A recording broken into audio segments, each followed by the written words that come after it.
Hey guys, welcome back to the new video. My name is Manish and I hope you all are doing absolutely fine. तो दोस्तों, एक number सुनोगे तो आपकी रातों की नींद भी उड़ जाएगी। 12,000 से 15,000 इतनी नौकरियां खतरे में है सिर्फ एक ही कंपनी में, और वो कंपनी है कॉग्निजेंट।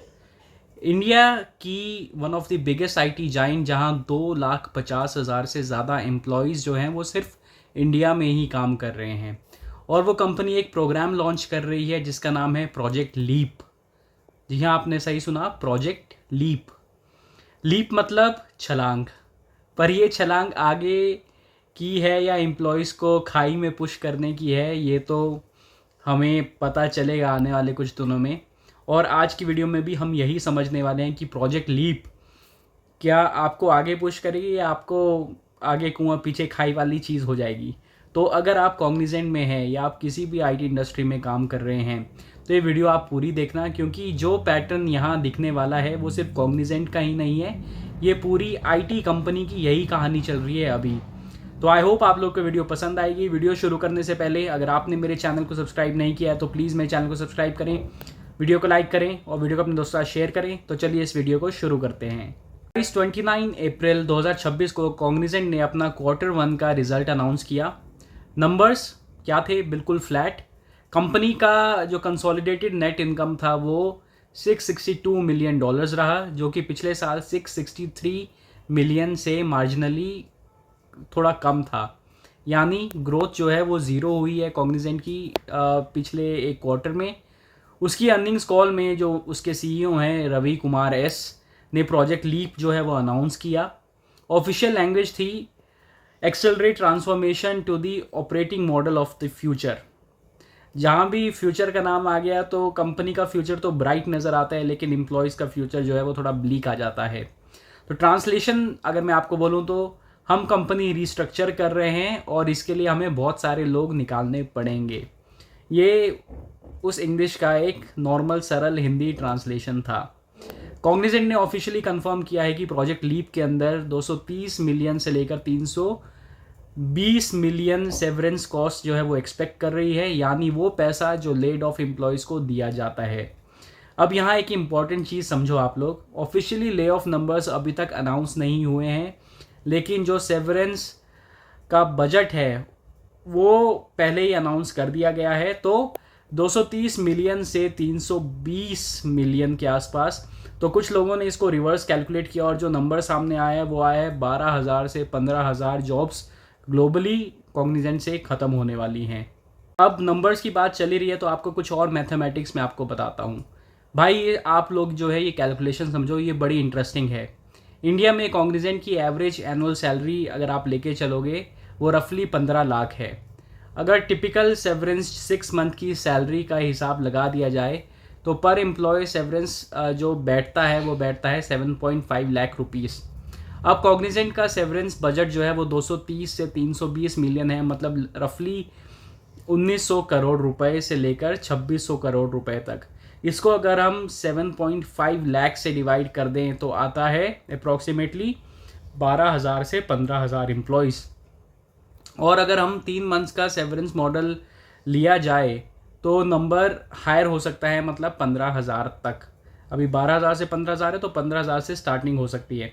ये सिर्फ एक एस्टिमेट है, फाइनल नंबर्स जो है वो कंपनी पॉलिसी के ऊपर डिपेंड करेंगे, पर डायरेक्शन क्लियर है कि अब सबसे बड़ा सवाल ये आता है कि इंडिया पे कितना ज़्यादा इम्पैक्ट क्यों। तो देखो, कॉग्निजेंट के जो टोटल एम्प्लॉयज़ है 3,57,600 एम्प्लॉयज़, उसमें से 2,56,900 तो सिर्फ इंडिया में ही है। मतलब 72% ऑफ द ग्लोबल वर्कफोर्स जो कॉग्निजेंट की है वो सिर्फ इंडिया में ही है। तो सिंपल मैथ है भाई, जब कंपनी वर्ल्ड वाइड कट्स कर रही है तो 72% लोग अगर एक ही देश में काम कर रहे हैं तो वो देश सबसे ज़्यादा ही सफ़र करेगा ना। एस्टिमेट्स है कि 12,000 से 13,000 कट्स सिर्फ इंडिया में ही हो सकते हैं अगर टोटल 15,000 लोगों को निकालने की बात हो रही है तो। क्योंकि आप लोग सोच रहे होंगे एक तरफ ग्लोबली बोल रहा है, फिर दोबारा इंडिया का सेवरेंस पैकेज जो है वो कैलकुलेट कर रहा है, क्योंकि भाई ये कंपनी की 72% ऑफ द वर्क फोर्स जो है वो सिर्फ इंडिया में ही काम करती है, तो इंडिया में से ही तो लोग निकलेंगे। हम लोग समझते हैं कि जो प्रोजेक्ट लीप है उसका रियल एजेंडा क्या है। तो अब हमें समझना होगा कि रीस्ट्रक्चरिंग एग्जैक्टली कैसी है और क्यों। तो जो कॉग्निजेंट के सीईओ है उन्होंने अर्निंग कॉल में एक फ्रेज़ यूज़ किया है कि ब्रॉडर एंड शॉर्टर पिरामिड। ये फ्रेज़ समझो। अभी ट्रेडिशनल आईटी पिरामिड जो है वो कैसा होता है, वो बहुत सारे जूनियर्स एट दी बॉटम होते हैं, थोड़े मिड लेवल मैनेजर्स होते हैं और उससे थोड़ा कम सीनियर एम्प्लॉयज़ होते हैं। इस पिरामिड को पूरी आईटी इंडस्ट्री चल रही है, मतलब इस पिरामिड के बेसिस पे, और डिकेड से ऐसे ही चल रही है।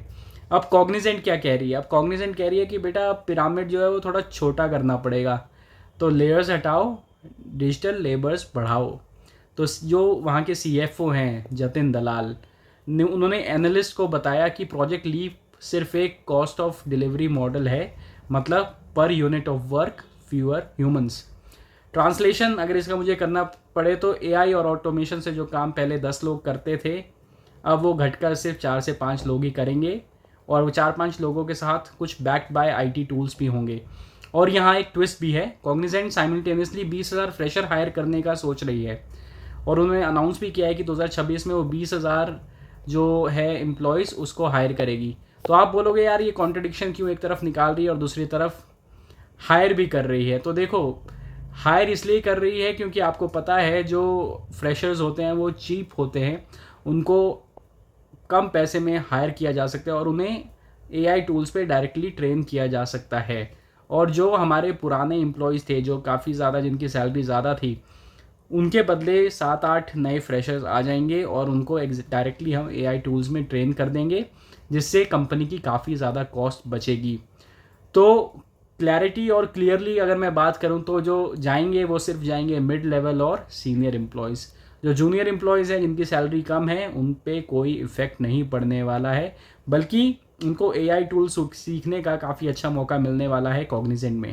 देखो, अब आप लोग ये मत सोचना कि ये सिर्फ एक कॉग्निजेंट का ही पैटर्न है, ये एक इंडस्ट्री वाइड पैटर्न देखा गया है। टीसीएस जो इंडिया की सबसे बड़ी आईटी एम्प्लॉय थी, जुलाई 2025 में उसने 12,000 मिड लेवल एम्प्लॉयज़ और सीनियर्स को ऑफिशियली ले ऑफ कर दिया गया, और रीज़न दिया वर्कफोर्स मिसमैच और new technological demand. Accenture, HCL और ओरेकल, इन सब ने 2025 में रिस्ट्रक्चरिंग काफ़ी की और काफ़ी लोगों को एग्जिट भी दिखाया है। तो ये सिर्फ एक वेव ही नहीं है भाई, ये एक सुनामी है, और इंडिया के मिडिल क्लास के लिए एक बोझ बनती जा रही है, क्योंकि हम लोगों का जो पूरा घर है वो सैलरी से चलता है, हम लोग के कोई और बिजनेसेस तो है नहीं, और सब ने कुछ ना कुछ ईएमआई उठा रखा है, कुछ ना कुछ लोन है, सबके कुछ ना कुछ फाइनेंशियल कंस्ट्रेंट्स तो होते ही हैं जो कि सैलरी पर डिपेंडेंट रहते हैं। और ऐसे ही अगर दिन रात अगर कंपनीज जो हैं वो रिस्ट्रक्चरिंग के बारे में ही सोचेगी तो ऐसा कैसे होगा भाई। और एआई टूल सीखना कोई बड़ी बात नहीं है, लेकिन एआई टूल्स जो हैं वो जो वर्कफोर्स है उसको कम कर रही है, तो इससे काफ़ी बड़ा एक गैप आ सकता है। तो अगर एआई इस इंजन को परमानेंटली श्रिंक कर देता है तो इंडिया को एक नया इंजन ढूंढना पड़ेगा, और वो इंजन अभी विजिबल नहीं है। जिस इंजन की मैं बात कर रहा हूँ वो है आईटी इंडस्ट्री, जो इंडिया के तमाम लोगों को एम्प्लॉय करती है। अगर यही डूब गया, यही इंजन अगर चोक हो गया, तो अभी इंडिया के पास फ़िलहाल कोई इंजन नहीं है जिस पे बैठ के हम अपनी गाड़ी चला पाएँ ज़िंदगी की। तो यही सबसे बड़ी एक शॉकिंग और एक डराने वाली बातें हैं जो कि हम लोगों को एक नाइटमेयर्स तो ज़रूर दे रही हैं। अब थोड़ा मैं एम्प्लॉय पर्सपेक्टिव के बारे में बात करता हूँ। तो देखो, कॉग्निजेंट हो या कोई और कंपनी, हम लोगों को पहली बात पैनिक मोड में नहीं जाना चाहिए। जो लोग अभी सेफ़ हैं उन्हें ये सोचना चाहिए कि वो सेफ़ क्यों हैं और वो आने वाले कितने टाइम तक सेफ़ रहेंगे। कॉग्निजेंट और बाकी कंपनीज जो हैं वो पैटर्न फॉलो कर रही हैं, उसे 3 चीज़ क्लियरली इमर्ज हो रही हैं।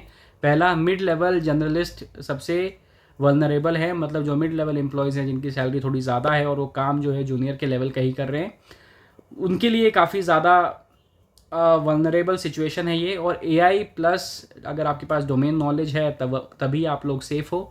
तीसरा है कि फ्रेशर्स के लिए अपॉर्चुनिटी है और ट्रैप भी है। अपॉर्चुनिटी ये है कि आप लोग को कंपनीज हायर करेंगी, एआई टूल्स से करेंगी और एआई टूल सिखाएंगी, लेकिन ट्रैप ही इसमें ये भी है कि आपको कम सैलरी में भी काम करना पड़ेगा और आपके पास कोई सीनियर भी नहीं रहेगा आपको गाइड करने के लिए। तो ये समझने में आ रहा है कि कॉग्निजेंट के प्रोजेक्ट लीप के अंडर 12,000 से 15,000 जॉब कट्स होने वाली हैं, और मेजर इम्पैक्ट जो है वो इंडिया में आने वाला है, क्योंकि 70% ऑफ द वर्कफोर्स जो है कॉग्निजेंट की वो इंडिया में ही काम करती हैं। अभी नंबर्स ऑफिशियल नहीं है, पर जो सेवरेंस बजट जो है वो बताया गया है, उससे एक रिवर्स इंजीनियरिंग करके एक नंबर निकाला गया है। पर ये सिर्फ एक कॉग्निजेंट की कहानी नहीं है, यही उस इंडियन आईटी मॉडल को चैलेंज कर रहा है एआई, जो कि सालों साल से एकदम परफेक्ट फिट बैठा हुआ था कि सस्ते में लेबर उठाओ और महंगा काम लो और अपना कमीशन बनाओ। लेकिन अब बात आ गई है स्किल्स की, जो अडेप्ट करेगा वही सर्वाइव करेगा, जो नहीं करेगा वो स्टैटिस्टिक्स बन के रह जाएगा। और मैं तुम्हें ये नहीं कह रहा हूँ कि आप डरो, लेकिन मैं आपको ये कह रहा हूँ कि आप आंखें खोलो, क्योंकि अभी से आज से अगर आप कुछ स्टेप लोगे तो ही आप अपने आप को सिक्योर कर पाओगे। अपने स्किल्स असेस करो, एआई टूल सीखो, डोमेन नॉलेज को बिल्ड करो, और अगर तुम्हारा कंपनी में कुछ ऐसा हो रहा है जो तुम्हें अनकंफर्टेबल लग रहा है तो बाकी ऑप्शन जो है वो एक्सप्लोर करना शुरू कर दो। तो दोस्तों यही थी आज की वीडियो। आई होप आप लोगों को आज की वीडियो पसंद आई होगी। वीडियो पसंद आई है तो प्लीज़ मेरे चैनल को सब्सक्राइब करो, वीडियो को लाइक करो, वीडियो को अपने दोस्तों के साथ शेयर करो। मिलता हूँ आपको नेक्स्ट वीडियो में, तब तक के लिए bye bye, take care and have a nice day.